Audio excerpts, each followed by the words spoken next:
네, 함께 기도 바치겠습니다. 성부와 성자와 성령의 이름으로 아멘. 말씀으로 하늘과 땅을 창조하시고 불 성령으로 새롭게 하시는 아버지 하느님 찬미 받으소서.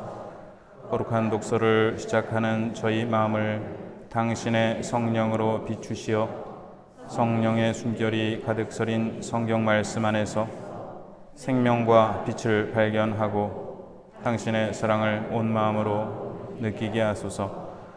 당신의 말씀은 살아있고 힘이 있사오니 저희를 새 사람으로 바꾸어 주시고 완전한 사람으로 키워 주시리라 믿사옵니다. 아버지와 하나 되는 기쁨에 저희를 초대하시고자 아버지의 참모습을 보여주시고 아버지의 뜻을 가르쳐 주신 우리 주 예수 그리스도를 통하여 비나이다. 아멘. 성부와 성자와 성령의 이름으로 아멘.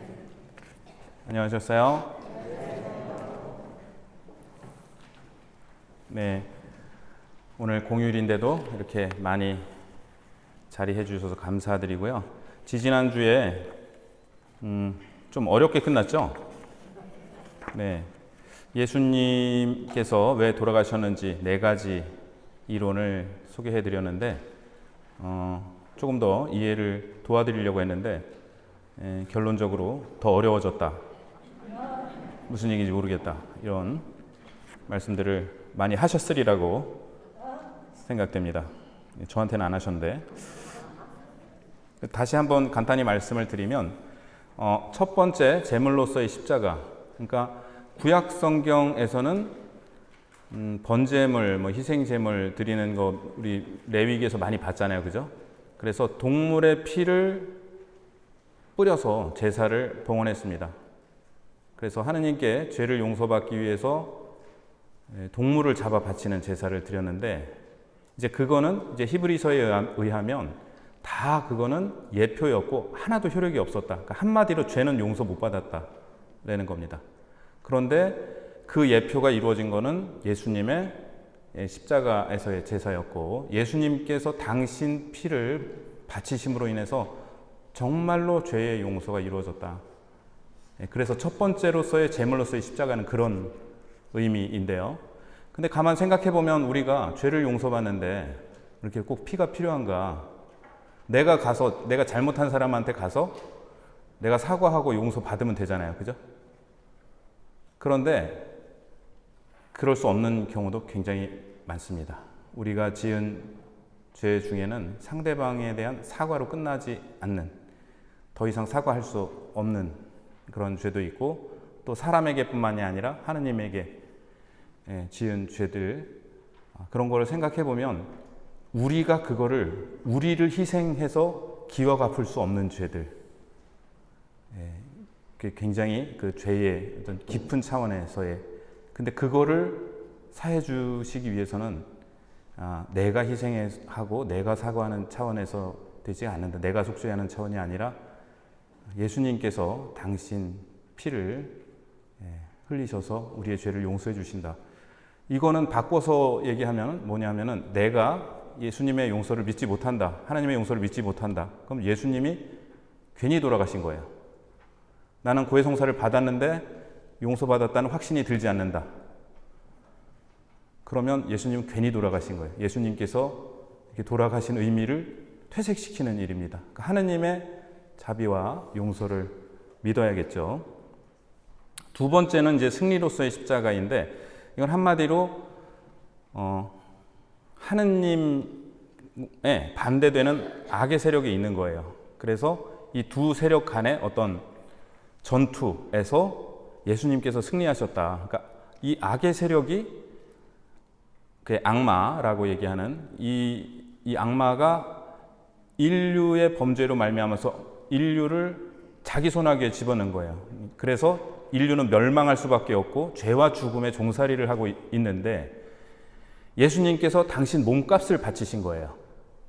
그래서 우리를 풀어달라고, 그래서 풀어줬는데, 그러고 예수님을 자기네들이 이제 예수님이 돌아가셨으니까 자기네 세력 밑에 두는 줄 알았는데 아이쿠 예수님이 부활하시는 바람에 오히려 악이 패배하게 된 거죠.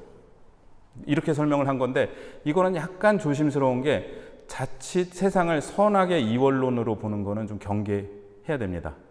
그리스도교는 이원론적 일원론이에요. 뭐냐면 하느님 한 분밖에 안 계세요. 근데 어떤 종교는 악한 신과 선한 신이 따로 있다고 얘기를 해요. 대표적인 게 마니교인데 아우구스티노 성인이 빠지셨던 마니교. 그러니까 악신과 선신이 따로 있기 때문에 이 세상이 평화로울 땐 선신이 승리하고 있는 거고 세상이 이렇게 전쟁이 일어나거나 이럴 땐 악신이 승리하고 있는 건데 여기에 문제는 내가 죄를 짓는 게 악신의 꼬드김에 의한 것. 그러니까 인간의 개인의 책임이 없는 거예요. 그래서 도덕적 타락으로 이어지는 그런 가능성을 항상 내포하고 있습니다. 그래서 우리는 천사가 타락해서 이렇게 악마가 되었다고 가톨릭 교리는 이야기를 하죠. 근데 이 악의 힘을 너무 강조하다 보면은 자칫하면 이원론으로 빠지게 될 수가 있습니다. 하느님 한 분이시고 성령의 힘이 강하시기 때문에 우리는 그런 우리가 실제 살아갈 때는 성령의 가르침을 이끄심을 따르느냐 악의 유혹을 따르느냐 하고 이원론적인 선택 요소가 있죠. 그래서 키에르케고르 같은 경우에 이것이냐 저것이냐라는 그런 책을 쓰기도 했는데 우리가 행동을 할 때는 결정을 해야 됩니다. 둘 중에 하나를. 하지만 세상의 존재 자체가 그렇게 이원론으로 이루어져 있지 않고 우리가 창세기부터 시작해서 본 거는 하나님 한 분께서 세상을 선하게 창조하신 거예요. 그렇기 때문에 이 점에 대해서는 약간 좀 이렇게 조금 그런 주의가 필요하고 자, 이 이론의 맹점은 뭐냐면 왜 인간이 잘못했다고 악이 무슨 권리를 갖고 있냐 왜 자기네들이 인류를 소유하고 그 악마가 그러고 예수님께서 몸값을 왜 지불하셔야 되느냐 이런 의문이 생겨났고 그래서 세 번째로 등장한 게 십자가와 용서인데 하느님께서 세상을 완전하게 창조하셨는데 인간이 망가뜨렸기 때문에 그거를 회복하기 위해서 예수님께서 당신 자신을 바치셨다. 그래서 하느님이시고 사람이신 예수님께서 하느님으로서의 능력과 인간으로서의 의무를 다하시기 위해서 이렇게 당신 자신을 희생하셨다. 이렇게 보는 건데 사실은 이거는 이제 아우구스티노 성인께서 이렇게 하느님께서 세상을 완전하게 창조하셨고 그거를 인간이 망가뜨렸다. 이렇게 말씀을 하셨다면 주로 이렇게만 말씀하신 건 아니고 주로 말씀을 하셨다면 이레네오 성인이 하느님은 세상을 어린아이의 상태로 창조하셨다. 그래서 이 세상이 진보하고 있다. 사실은 이게 이 다윈의 진화론이 나오기 1600년, 1700년 전에 하신 말씀이거든요. 그래서 이레네오 성인 계열의 신학은 조금 이렇게 얘기를 하고 있습니다. 처음부터 하느님께서는 어린아이의 상태로 세상을 창조하셨다. 근데 지금 이제 안셀모 성인의 이론 같은 경우에는 아구스티노 성인의 그런 좀 그 이론에 더 걸맞는 거라고 하겠습니다. 좀 더 쉽게 말씀드리면서 점점 더 어려워지고 있는 건 아닐 거라고 생각을 하고 그 네 번째는 십자가와 사랑. 그래서 예수님의 십자가를 보고 진짜 예수님께서 끝까지 사랑하셨다 이런 표현이 요한복음에 나오잖아요. 그래서 그 예수님의 그 희생은 어린 사랑을 보고 우리 각자가 회심해서 하느님 사랑으로 돌아오도록 그런 모범을 보이셨다라는 게 네 번째 이론인데 그러니까 2000년 동안 신학자들이 이 넷 중에 하나를 주장한 건 아니죠.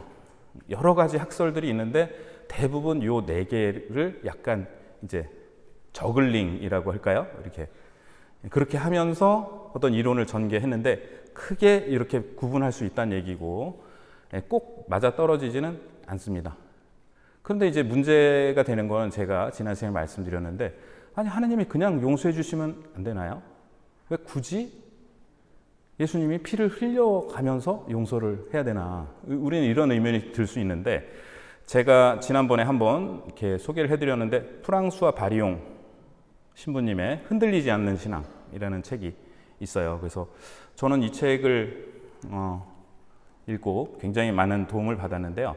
예수님께서 왜 돌아가셨는지에 대해서 사실은 제가 캐나다에서 그 소논문을 썼는데 몇 개월간 이 주제를 가지고 씨름을 하고 굉장히 좀 힘들었는데, 그러니까 예수님의 고통에 대해서 썼는데 제가 굉장히 고통스러웠어요. 그래서 신학교에서 누가 고통으로 논문 쓴다 그러면 제가 좀 말리는 편인데, 왜냐하면은 3년 내내 네가 고통스러울 수도 있다.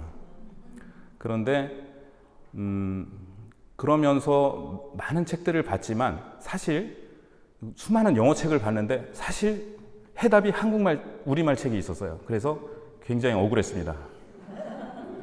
이 책에 바리용 신부님이 하신 말씀이 저한테 가장 와닿았는데요. 뭐냐 하면 하느님 아버지께서 우리를 용서해 주시기 위해서 아들을 죽이신 게 아니에요. 자, 이거 뭐냐면 우리는 삼위일체를 믿잖아요. 그죠? 하느님께서 한마디로 당신 자신을 희생하신 겁니다.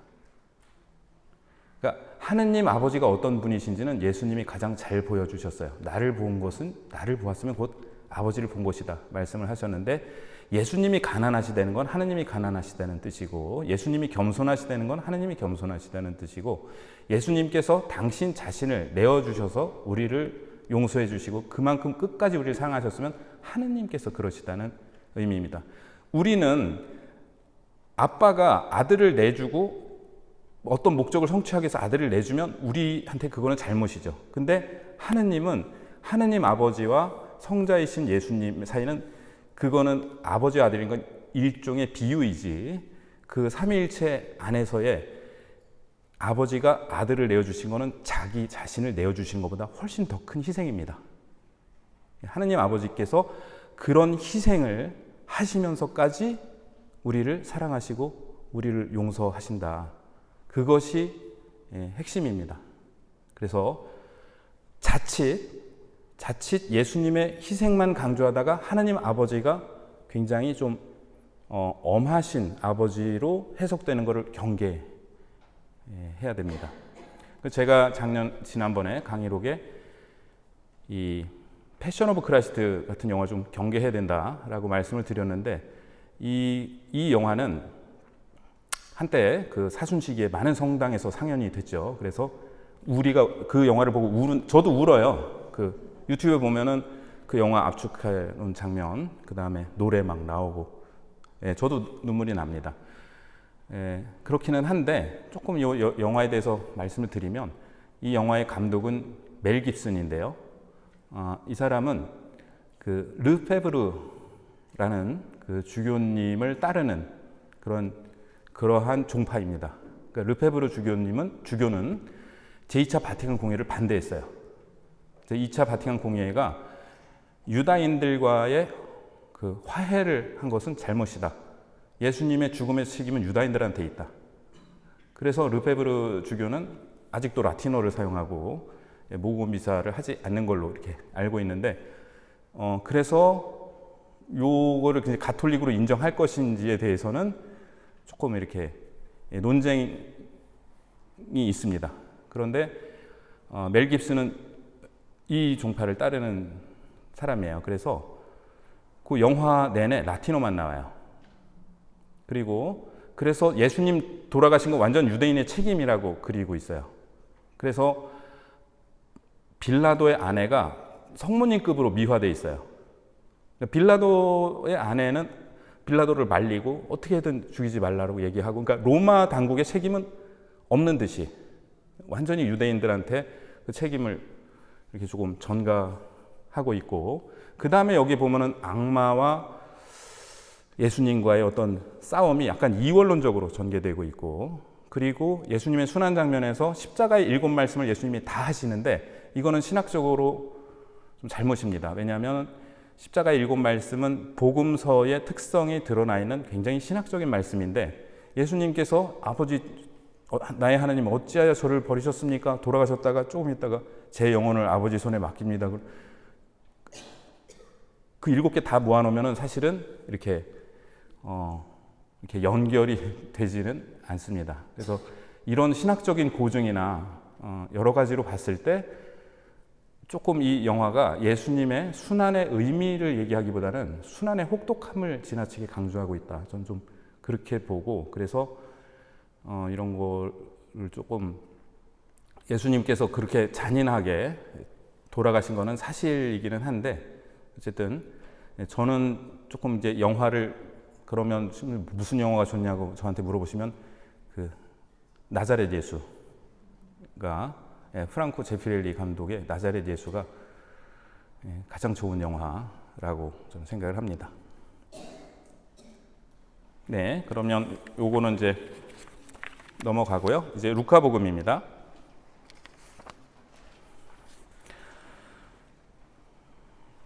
강의로 보시면 루카복음의 특별한 점은 뭘까요? 사도행전과 이어진다는 것이다. 그러니까 루카복음과 사도행전은 똑같은 사람이 썼어요. 문체와 주제, 서문, 매끄러운 연결 등 한 저자가 처음부터 치밀하게 계획한 연속 작품이라는 게 분명하게 드러난다. 그 다음에 루카복음사가는 그럼 누구냐? 전통적으로는 바오로의 협조자인 의사라고 봤지만 역사적 사실과는 거리가 있습니다. 저자는 바오로 시대 이후 사람으로서 사도 시대에 일어났던 일들을 자기가 얻어낸 자료를 바탕으로 서술했습니다. 집필 장소는 여러 추측이 있었지만 팔레스타인 밖에서 기록되었다는 사실 이외에 구체적인 장소를 제시할 만한 근거는 없고요. 집필 연대는 대략 80년 전후입니다. 자, 루카복음 사가는 구세사를 3개로 구분을 했는데요. 첫 번째는 같이 읽어보실까요? 이스라엘 시대, 두 번째는 예수님 시대, 세 번째는 교회 시대입니다. 그래서 이스라엘 시대는 구약 성경이 그리고 있는데요. 하느님 나라에 대한 약속과 희망이고, 예수님 시대는 루카복음 3장 1절에서 24장까지 하느님 나라의 도래와 구체화, 그리고 이 둘을 연결하는 것이 루카복음 1장과 2장입니다. 그 다음에 교회 시대는 사도행전 2장부터 28장까지이고요. 온 세계에 하느님 나라가 전파되는 것인데, 또 예수님 시대와 교회 시대를 연결하고 있는 것이 사도행전 1장입니다. 그래서 이렇게 나누는 구분이 되는 근거가 뭐냐 하면 루카복음 16장 16절 같이 읽어보실까요? 율법과 예언자들의 시대는 요한까지다. 그 뒤로는 하느님 나라의 복음이 전해지고 있는데 모두 이 나라에 들어가려고 힘을 쓴다. 이건 예수님 말씀입니다. 그 예수님께서 이스라엘 시대와 예수님 시대를 이렇게 구분을 하셨고, 이 세 단계 가운데 가장 중요한 시대는 예수님 시대입니다. 루카에 따르면 예수님 사건은 팔레스타인 변방 한 구석에서 일어난 것이 아니라 세계사 한복판에서 일어난 것입니다.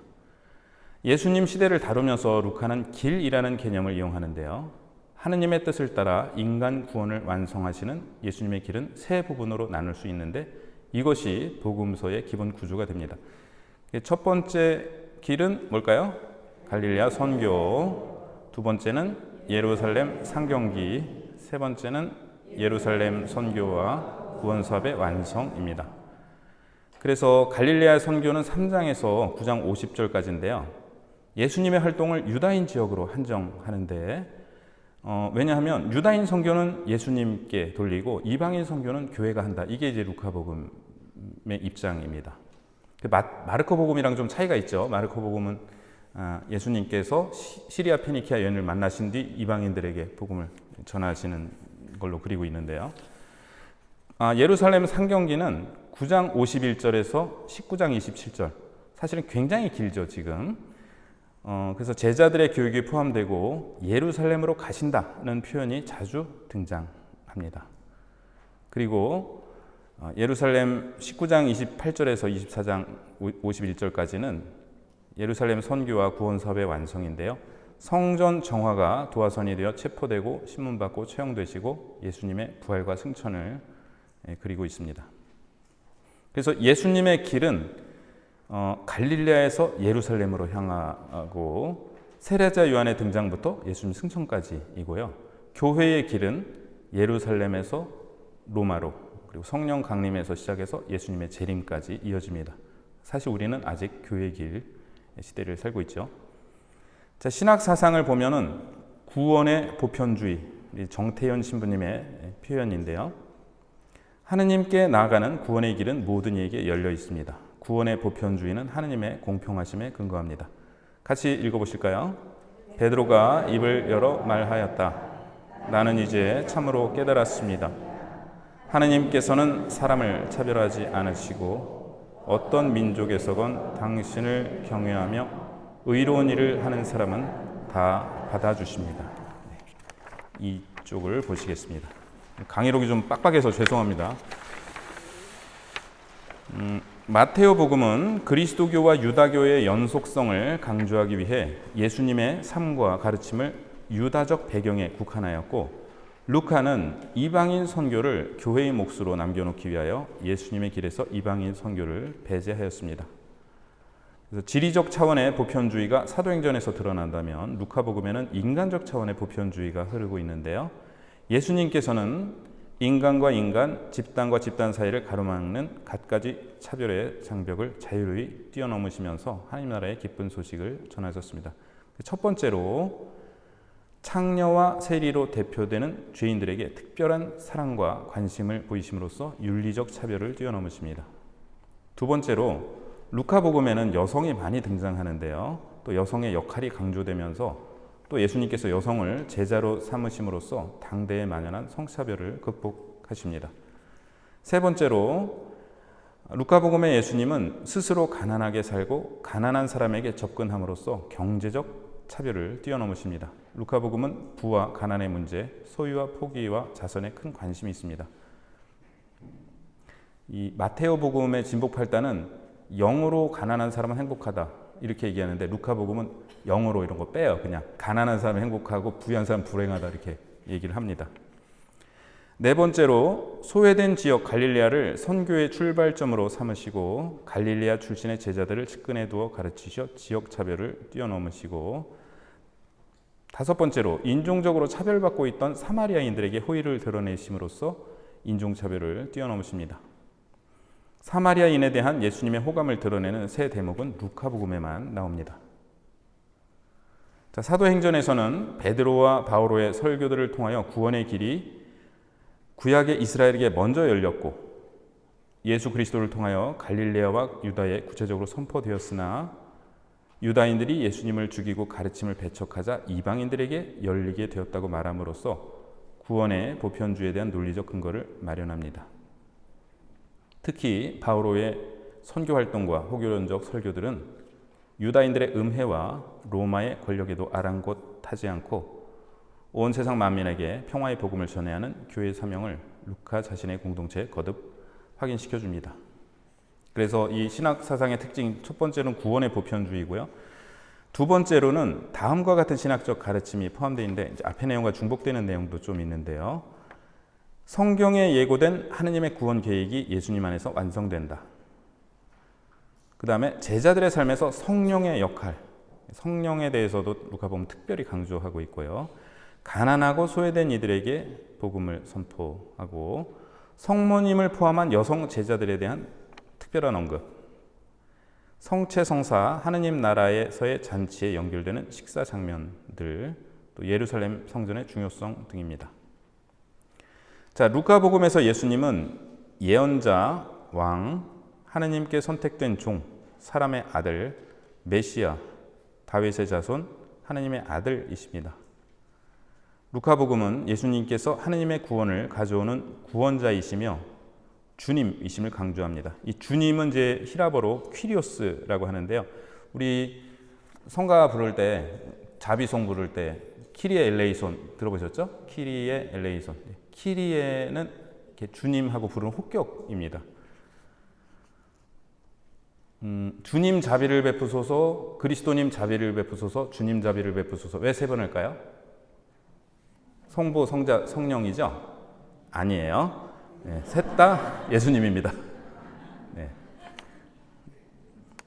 네, 셋 다 예수님이고, 예수님을 퀴리오스라고 부른다는 것은 굉장히 중요한데, 왜냐하면 구약 성경을 히라버로 옮긴 70인역이 야훼를 퀴리오스로 옮겼기 때문이에요. 그래서 하느님만 퀴리오스라고 불러야 되는데 예수님을 퀴리오스로 불렀다는 건 예수님이 하느님이시라는 뜻입니다. 2장 11절 같이 읽어보실까요? 천사가 그들에게 말하였다. 오늘 너희를 위하여 다윗 고을에서 구원자가 태어나셨으니 주 그리스도이시다. 여기서 퀴리오스라는 단어가 예수님 태어나자마자 쓰고 있어요. 그래서 스가랴의 노래에도 보면 주 이스라엘의 하나님께서는 찬미받으소서. 그러니까 하느님, 이스라엘의 하느님을 부르는 퀴리오스랑 예수님을 부르는 퀴리오스가 같다라는 것은 예수님을 이스라엘의 주님이요 하느님으로 선포한다는 의미입니다. 자, 루카복음 1장 1절에서 4절 머리말. 이 루카복음 저자가 누구한테 쓴다고 얘기하죠? 예, 테오필로스. 테오필로스는 실제 인물일 수 있어요. 그런데 가상의 인물일 수도 있습니다. 그래서 테오필로스라는 이름이 테오스는 하느님이에요. 필로스는 사랑. 그래서 철학이 영어로 뭐죠? 필로소피아. 그러니까 지혜를 사랑하는 학문이라 그래서 필로스와 소피아를 합쳐서 필로소피아는 라틴어죠. 필로소피. 그래서 테오필로스 하면 하느님을 사랑하는 사람 또는 하느님께 사랑받는 사람. 근데 이 히라버를 라틴어로 옮기면 사랑은 아마레고 하느님은 데우스, 아마데우스. 이렇게 테오필로스는 라틴어로 옮기면 아마데우스. 볼프강 아마데우스 모차르트. 제가 가장 좋아하는 음악가인데요. 그래서 모차르트 음악 들으면 하느님이 이렇게 들어있어요. 그 개신교 칼바르트라는 개신교 신학자가 있는데 바하는 개신교거든요. 모차르트는 가톨릭이고. 근데 이 칼바르트한테 이제 신문 기자가 물었어요. 당신은 개신교 신학자인데 왜 이렇게 하느님을 이렇게 장엄하게 찬미한 바하보다 저 경거망동한 가톨릭 모차르트를 그렇게 찬양하냐. 이렇게 칼바르트는 모차르트에 대한 책도 썼어요. 그런데 이분의 대답이 천사들은 하느님 앞에서 바하를 연주할 것입니다. 하지만 자기들끼리 있을 땐 모차르트를 연주할 것이고 하느님께서는 몰래 가서 그것을 들으실 것입니다. 얘기를 했습니다. 그래서 이 테오필로스는 사실은 하느님께 사랑받는 사람, 하느님 사랑하는 사람, 우리 모두일 수 있어요. 그러면 루카복음서 저자가 되게 존경하는 테오필로스님께 하고 한 게 저한테 쓴 거일 수 있죠. 나한테. 갑자기 너무 감동스럽지 않으세요? 루카복음을 나를 위해서 썼구나. 그런데 이 콘스탄티누스 대제가 안토니오 성인에게 기도를 청하는 편지를 보냈습니다. 황제가 편지를 보냈다는 소식에 사람들이 깜짝 놀라는데 안토니오 성인은 황제가 나한테 편지를 보냈다고 놀라지 마라. 그도 나와 같은 인간에 불과하다. 오히려 우리는 하느님께서 우리에게 글을 써보내셨고 당신 아드님을 통하여 말씀하셨다는 것에 놀라야 한다. 바로 이 성경 그리고 예수님께서 말씀이신 예수님께서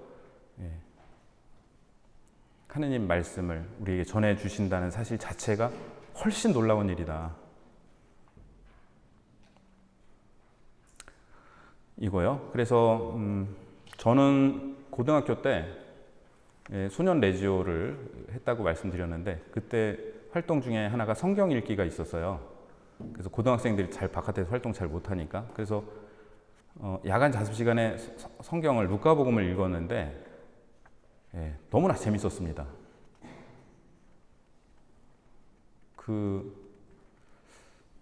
어떤 사람이 마르코복음을 막 읽는데 너무나 재미있게 읽고 있어서 물었대요. 누가 이렇게 성경이 재밌나 보죠. 그러니까 나는 이게 진짜 결말이 어떻게 되는지 너무 궁금하다는 거예요. 그 양반이. 우리가 성경을 지금 다 내용을 많이 알고 있다고 생각을 해서 그런데 한번 전에 이제 거룩한 독서에서 중요한 거는 이미 알고 있다는 생각을 하지 말아야 된다 말씀을 드렸는데요. 지금 처음 듣는 마음으로 읽어야 된다. 그렇게 읽어보시면 굉장히 아주 이 드라마가 정말 어떻게 전개될 것인가 굉장히 흥미진진합니다. 세례자 요한의 출생 예고.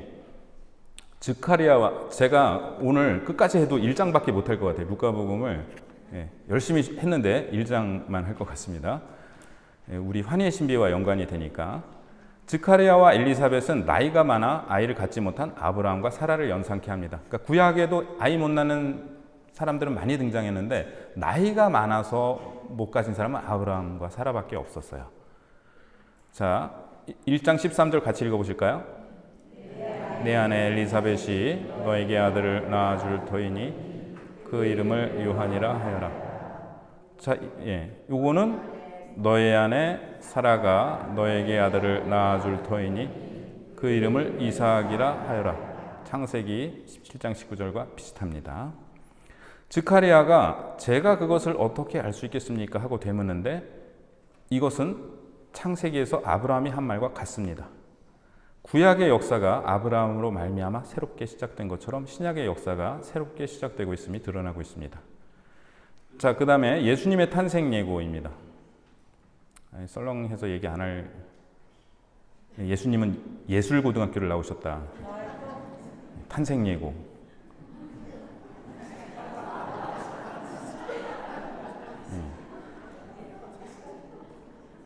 성모님은 성모 통고를 나오신. 죄송합니다. 자, 세례자 요한의 출생 예고는 예루살렘 성전에서 사제가 직무를 수행하며 성소에 들어가 분향을 하던 중에 일어났어요. 예수님의 탄생 예고는 작은 마을에서 시골 처녀가 집에 있을 때 일어납니다. 이거 바뀌어야 정상 아닐까요? 자, 즈카리아는 제가 그것을 어떻게 알 수 있겠습니까? 하고 물었는데 직역하면 무엇으로 그것을 알 수 있겠습니까? 이에 대해 천사는 때가 되면 이루어질 내 말을 믿지 않았으니 이 일이 일어날 때까지 너는 벙어리가 되어 말을 못하게 될 것이다 라고 말하는데 이는 구약의 말라키 예언자 이후 오랫동안 침묵해왔던 이스라엘 예언자 전통을 의미합니다. 이에 비해 성모님은 가브리엘 천사에게 저는 남자를 알지 못하는데 어떻게 그런 일이 있을 수 있겠습니까? 하고 물으시는데 즈카리아가 증거를 요구했다면 성모님은 설명을 청하십니다. 천사는 성모님께 성령께서 너에게 내려오시고 지극히 높으신 분의 힘이 너를 덮을 것이다 라고 말하는데 덮을 것이다 라는 단어는 예수님의 거룩한 변모 때에 구름이 그들을 덮었다는 말씀에서 다시 나옵니다. 쓰인다 오타가 났네요. 죄송합니다. 또한 탈출기에는 구름이 만남의 천막을 덮었다라는 표현이 나오는데 70인역 히라버 번역본이 똑같은 단어를 씁니다. 그러니까 이게 신기하죠. 구름이 그들을 덮었다. 그 다음에 예수님이 거룩한 변모 때 이제 구름이 그들을 덮었고 만남의 천막을 덮었고 근데 같은 동사가 성령께서 너에게 내려오시고 지극히 높으신 분의 힘이 너를 덮을 것이다 나오는 거고 만남의 천막에서 이제 하나님께서 모세를 만났는데 이제는 하나님께서 이 세상에서 사람들을 만나는 장소는 바로 성모님의 태중에 계신 예수님입니다. 성모님께서 예수님을 잉태하심으로써 하느님의 현존으로 가득한 살아있는 성전이 되십니다. 그래서 가브리엘 천사는 예수님의 잉태 소식을 전하러 성전으로 갈 필요가 없는 것입니다. 왜냐하면 천사는 살아계신 성전 앞에서 그 소식을 전하고 있기 때문입니다. 그래서 아까 세례자 요한의 탄생은 예루살렘 성전에서 일어났고 예수님 탄생은 시골 마을에서 일어났고 이거 바뀌어야 되지 않냐고 제가 여쭤봤는데 안 바뀌어도 된다는 거예요. 왜? 여기가 성전인 겁니다. 이제 보십시오. 저는 주님의 종입니다. 말씀하신 대로 저에게 이루어지기를 바랍니다.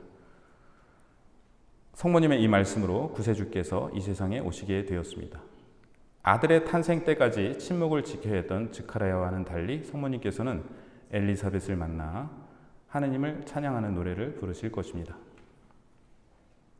자, 마리아가 엘리사벳을 방문하다. 가브리엘 천사가 스가랴에게 세례자 요한이 어머니 태중에서부터 성령으로 가득 찰 것이다라고 예고했는데 과연 요한은 태안에서부터 성령으로 가득 차 그리스도를 알아봅니다. 네. 곽승용 신부님이 지금 태안 본당 주임으로 계신데 태안에 아이가 뛰놀았다 그러면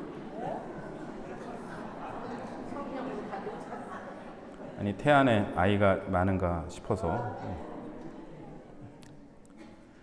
자, 처음에 요한이 성령으로 가득 차 그리스도를 알아봤고 엘리사벳도 성령으로 가득 차서 인사하는데 이 표현은 판관기에서 야엘에게 쓰였고 유디기에서 유딧에게 사용됐습니다. 당신은 여인들 가운데서 가장 복되시다 인사가 성모님 역시 이분들처럼 당신을 통해 하느님께서 당신의 일을 하시도록 자신을 내어놓으십니다.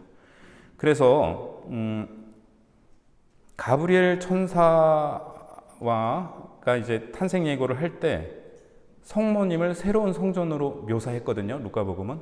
근데 이제 엘리사벳을 찾아보실 때, 그러니까 환희의 신비 1단 성모님께서 예수님 잉태하신 묵상합시다. 여기에 성모님은 성전이에요. 성전. 2단 성모님께서 엘리사벳을 찾아보심을 묵상합시다. 이때 성모님은 계약의 궤입니다. 이게 왜 어떻게 그렇게 되는지를 말씀드리겠는데 계약의 궤는 모세가 하느님으로부터 받은 십계명 돌판을 기억나시죠? 예, 보람이 있잖아요. 이제 탈출기를 읽은 하느님으로부터 받은 십계명 돌판을 보관하던 궤였는데 성전이 지어지기 전까지 하느님 현존의 상징이었습니다. 이 계약의 궤를 필리스티아인들에게 빼앗긴 이후 이건 왜 뺏겼냐 하면 막 전쟁하는데 막 자꾸 지니까 계약의 궤를 모셔오자 했는데 필리스티아인들이 그걸 보고 큰일 났다. 계약의 궤가 왔으니까 우리가 죽기 살기로 싸우자 해서 뺏어갔어요. 예, 그래서 다윗이 이것을 되찾아오기 위해 일어나 유다의 한 고을로 갑니다. 그런데 성모님께서 일어나 유다의 한 고을로 가십니다. 이런 게 정말 우연의 일치일까요? 너무 놀랍지 않으세요? 그리고 루카복음 사가가 정말 이 사무엘 학원을 달달 외우고 있나? 그래서 정말 성령의 감도로 쓰여졌다는 거를 우리가 정말 다시 한번 확인하게 되는데 구약에서 다윗은 계약의 궤를 찾으러 갔지만 신약에서 계약의 궤이신 성모님께서는 당신이 직접 오십니다. 또한 세례자 요한이 태안에서 뛰놀았다 는 구절은 다윗이 계약의 궤를 모셔오면서 기뻐하면서 춤추었다는 구절과 연관이 되고요. 또한 엘리사벳은 성모님을 보자 큰 소리로 외쳤다. 아나포네오라는 말이 동사가 등장하는데 이 단어는 유일하게 신약 성경에서 여기만 나옵니다. 그런데 구약을 히라버로 번역한 72쪽에 5번 나오는데 모두 계약의 궤 앞에서 드리는 전례적인 노래를 의미하는 말로 쓰였습니다. 그래서 이 역대기 상권, 역대기 학원에 나오는데 제가 이거 다 찾아봤거든요. 다 사실이에요. 마지막으로 성모님께서 엘리사벳 집에 석 달가량 머무시는데 다윗도 계약의 궤가 오벳 에돔의 집에 석 달 동안 머무르게 합니다. 그래서 이 엘리사벳을 찾아보신 이 장면에서 성모님이 계약의 궤이신 게 드러난다. 지금 이런 말씀들을 토대로. 자, 그 다음에 우리 마리아의 노래 마니피캇, 우리 이제 레지오 단원들 까테나 바치시면서 항상 바치시는 노래인데요.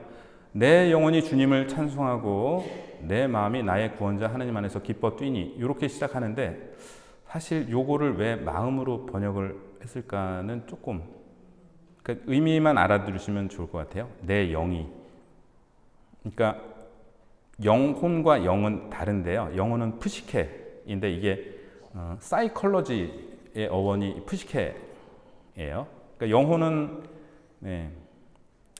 영혼은 이제 죽어도 소멸하지 않는 거로 이렇게 봤고 영은 우리의 영과 하느님의 영이 통하는 그래서 이 푸네우마는 하느님의 영 하면 성령이십니다.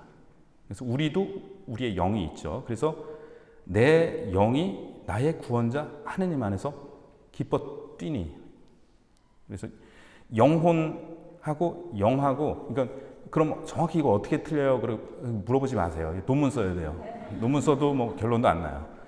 왜냐하면 이렇게도 쓰고 이렇게도 쓰고 성경이 막 한 몇천 년 동안 쓰여진 거잖아요. 그 사이에 쓴 용어들이 다 다르기 때문에 그렇게 해서 막 이렇게 비교를 하면은 좀 복잡해지는데, 어쨌든 영혼이 주님을 찬송하고 영이 기뻐 뛴다. 성모님 이렇게 노래하고 계시고요. 그분께서 당신 종의 비천함을 굽어보셨기 때문입니다. 이미 성모님께서는 가브리엘 천사 앞에서 보십시오, 저는 주님의 종입니다 라고 말씀을 하신 바 있고요. 비천함은 가난과 무능력을 의미합니다. 마음속 생각이 교만한 자들을 흩어졌습니다. 교만은 하느님의 오심을 알아차리지 못하게 합니다. 굶주린 이들을 좋은 것으로 배불리시고 부유한 자들을 빈손으로 내치셨습니다. 두 가지 오류를 경계해야 되는데, 하나는 부유함과 가난함을 영적으로만 해석하여 부에 대한 집착을 합리화하는 것입니다.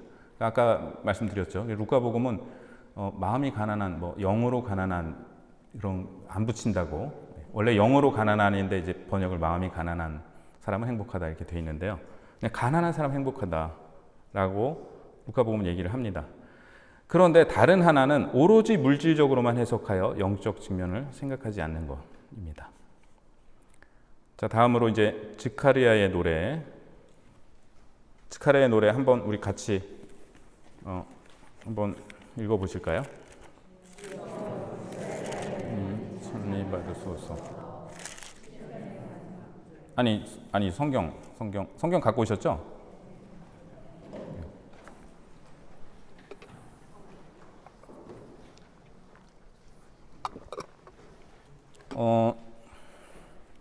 성무일도 바칠 때 스가랴의 노래는 아침 기도 후에, 그리고 성모님의 노래는 저녁 기도 때에, 후에가 아니라 시메온의 노래는 끝기도 때 바치게 되는데요. 스가랴의 노래 같이 한번 바쳐보겠습니다.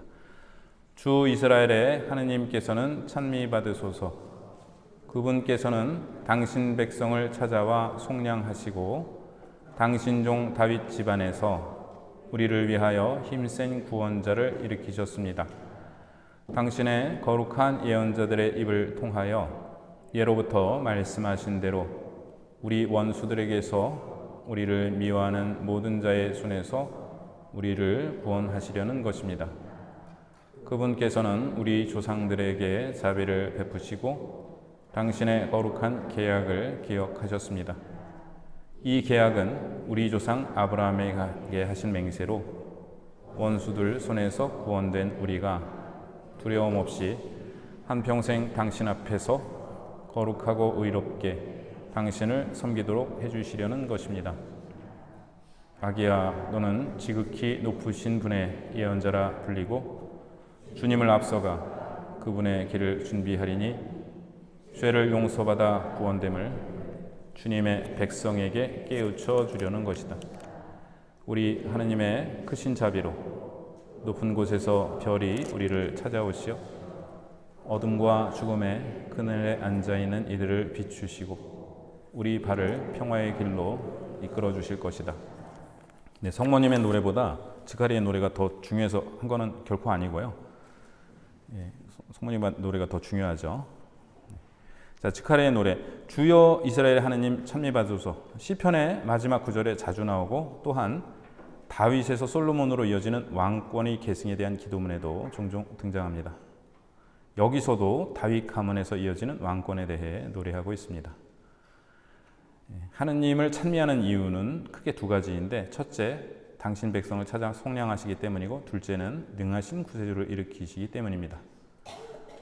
주는 당신 백성을 찾아 속량하시고, 자, 모세가 하느님을 만난 후 이집트로 돌아가 이스라엘 백성에게 그 사실을 전하자 탈출기 4장 31절 같이 읽어보실까요? 백성들은 주님께서 이스라엘 자손들을 찾아오셔서 그들의 고난을 살펴보셨다는 말을 듣고 무릎을 꿇어 경배하였다. 저는 이 말씀이 참 언제나 굉장히 찡한데요. 이렇게 모세가 백성들한테 가서 하느님의 말씀을 전하니까 처음에 믿지 않았는데 나중에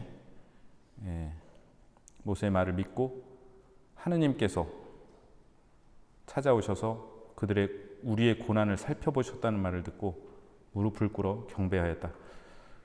참 찡합니다. 그런데 이제는 하느님께서 고난을 살펴보시기만 하는 게 아니라 우리와 함께 사시죠. 자, 능하신 구세주를 우리에게 일으키시어, 원문은 우리를 위해 구원의 뿔을 일으키시어인데, 뿔은 수소의 강한 뿔을 의미하는데 하나님의 힘을 상징합니다. 당신 종 다윗 가문에서, 그래서 예수님이 다윗의 자손이라는 것은 여러 번 말씀을 드렸고요. 다윗에 나왔으니까 이제 아브라함도 나와야겠죠. 우리 조상 아브라함에게 맹세하신 대로. 자, 우리 조상들에게 자비를 베푸시고 거룩한 당신 계약을 안 잊으시어 우리 조상 아브라함에게 맹세하신 대로. 자, 즈카리아 가족 이름이 여기 다 나와요. 자기 가족 이름으로 지금 노래를 하고 있는데, 즈카리아는 야훼께서 기억하셨다 라는 뜻이고, 엘리사벳은 나의 하느님, 맹세라는 뜻이고, 요한은 야훼께서 자비하시다는 의미입니다. 우리도 우리 가족 이름으로 하나님 찬미하는 노래를 지어보는 숙제를 드려보면 어떨까? 혹시 다음에 말씀 나누기 하실 때 자유롭게 하세요. 숙제는 아닙니다. 네. 저는 넉넉할 위에 발을 정자를 쓰는데요. 제 이름은 모든 사람의 이름에 저는 하느님이 들어있다고 이렇게 생각해요. 그러니까 가장 넉넉하신 분은 하느님이시고 가장 바르신 분이 하느님이시잖아요. 그죠? 그래서 우리 이름을 가만 생각해 보세요. 내가 그렇다고 생각하실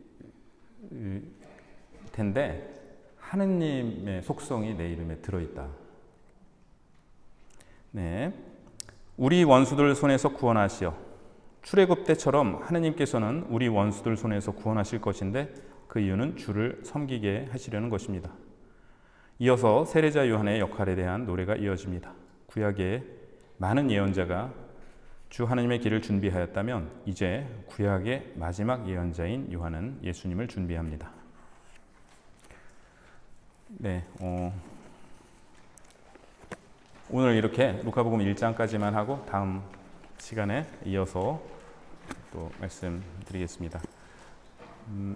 제가 몇 차례 말씀을 드렸지만 우리 말씀 나누기 할 때 조금 이제